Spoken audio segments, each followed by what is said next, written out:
Bet laiksi tada, tas man kažkaip pieva. Arba vietos nebėra. Nu dabar tai laiks.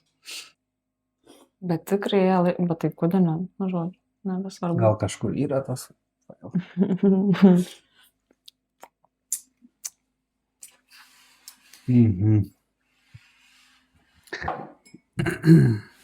Aš palėtės ant buvau. Ką čia? Užkirp. Žiūrėlė mūsų. Mošiai. Čia katuviai standartiškiausia turėtų būti.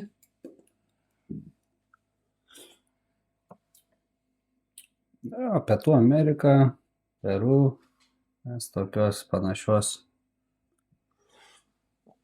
pažįstamos skanios kavos turim. Kavosapas.lt.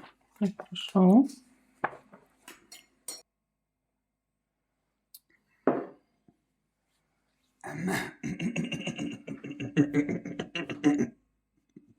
Ką mažau parašyti norėjai? Taip. Ruanda. Man įdomiausia. Čia 25 metų. Ai, ne, čia ne metai. Nu, metai. Jo, ne, aš jau 11.25 gavau prieš pat naujus. Red Bourbon Washed Gitoki Farm ūkis. Pas Gintoką. Ką čia pipikai čia stžiuoju?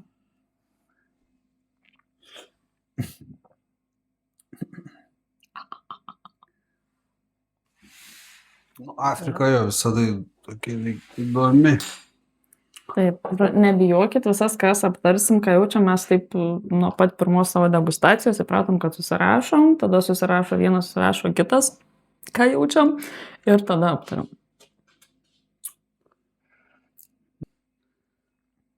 Afrika kavos mama yra. Ar žinojot kodėl? Jeigu žiūrėjot mūsų video, žinojot. Nu, kažką užsirašau dar paragausiu kartą. Jau buvo. Jau buvo. Stvarkom staliuką ir atsigeriam vandens. Vandenį, tarp kitko, irgi labai mėgstam. Bet ne vandenį mes. Bet kažkas iš vandens. Mergelė. Į savo neatsimenu. Virgo. Savo nesakyk. Tai nebūtinai taip kirčiuoti. Žuvys yra pyčias arba... Taip, turbūt daugam kyla klausimas, ar mes visas šitas kavas ir išgeriam, tai ne. Bet aš jau žinau, kokią išgerčiau. Gal vieną dar išgersiu. O vieną dar. Nes degustacijas, kaip matot, darom ne ryte, nes reikia susikaupimo, pasiruošimo, laiko.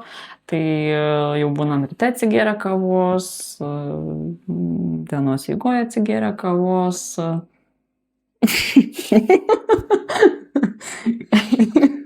Nerušio kačių.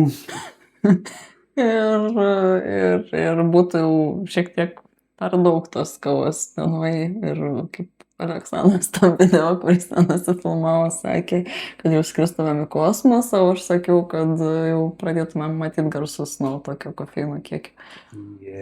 Kad esmė... Nepadaugint, esmė sakt savo kūną, nekaltint kofeino, kad jis kažkoks yra blogis, tiesiog žinot, kokį kiekį jūs toleruojat ir kaip pasiruošti kavą, kad jinai būtų jums tinkama. Tai žmonės prieš miegą kavą geria ir... Taip, aš irgi kartais mėgstu mėgoti. Ką čia garsiai aptarėsim? Taigi dabar išragavom visas tas kavas. Susirašė Aleksandras, kokias skoninės savybės jaučia irgi tam video, kur nenusifilmavo, kaip sakiau, kad ką reiškia tos skonio natos, kad tarkim rašom riešutai, pieniškas šokoladas, ten vynuogė ar kažkas, tai nereiškia, kad ten yra kažkokių gabaliukų to pridėti ar kažko tokio. Įsivaizduokit lygiai taip pat kaip su mėsom būna, kai žmonės valgo kokią krokodilieną, gyvatieną ir sako, primena vištieną. Tai va čia lygiai taip pat primena pienišką šokoladą, primena tą. Čia nereiškia, kad kažko yra pridėta. Nes reikia ir suprasti, iš kur tie skoniai atsiranda ir kada jie dingsta. Čia yra viskas skrudinime, iš aišku, ir auginimo, ir aukštie viskas, bet šiaip skrudinime irgi labai galima pasiekti, žodžiu, galima sugadinti tokią kavą žalią prasiėmus, galima sudeginti taip, kaip parduotuvinę kavą sudeginti, bus vienoda. Vienodas skonis. Jo, ir dings visi tie dalykai, čia paminėti, jie dings, tai reikia labai. O aš dar vieną tokį įdomų palyginimą girdėjau neseniai, nes, sakydavo, kavą skrudinti gali lyginti su kepėjo, su šefo pareigom, nes panašiai kaip kepsnį gali sudeginti, perdeginti, bus medinis, neskanus. Bet kitas geresnis palyginimas yra kaip karamelizuoti svogūnus, nes iš esmės tai kava irgi pradeda geltonėti, karamelizuotis, ten susidaro cukrus, jeigu tu sudeginsi tą cukrų, jisai dings. Taip, tai kad su skrudinimu gali padėti atsiskleisti kavai geriausiam jos savybėm. Arba sugadinti, aišku, Taip. gali. Taigi, pradėkim aptarimą.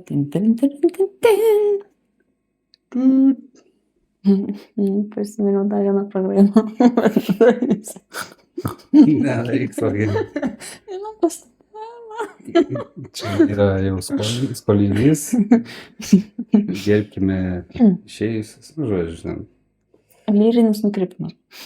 Taip, taigi, pirma kava Kosta-Rika. Kokias natas, Aleksandrai, jūs jautėte? Aš jutau oškitrečio, oškitėlę, prašom, sulaikyt. Taip, Kosta-Rika, Pietų Amerika, tai labai būdingų Pietų Amerikos kavų natas ir jaučiau, bet buvo labai tokia, nežinau, man kaip rytinė labai patiktų, šiaip labai sudomino, dar reikės paragauti, tai man grinai pieninis šokoladas apskritai, Pietų Amerika labai dominuoja dėl aukščio savybių, tokia kava tenai auga, tai būtent, bet pajaučiau pienišką tokį saldų šokoladą, sakyčiau, Kinder šokoladą. Kaniškai. Nudėk tą užpakalį. O, mūsų trečioji. Oškitrečia. Tai kas yra keista, kad Aleksandras juto tokias natas, o aš jutau visai kitaip. Aš jutau juodą šokoladą, tabaką, medieną. Tai dabar dar kartą paragausiu taip paprastai. Gali skirtis nuomonės. Kvepia, tai kava saldžiai, tikrai saldžiai. Bet atpaus. Kur tu čia dabar, tankistai.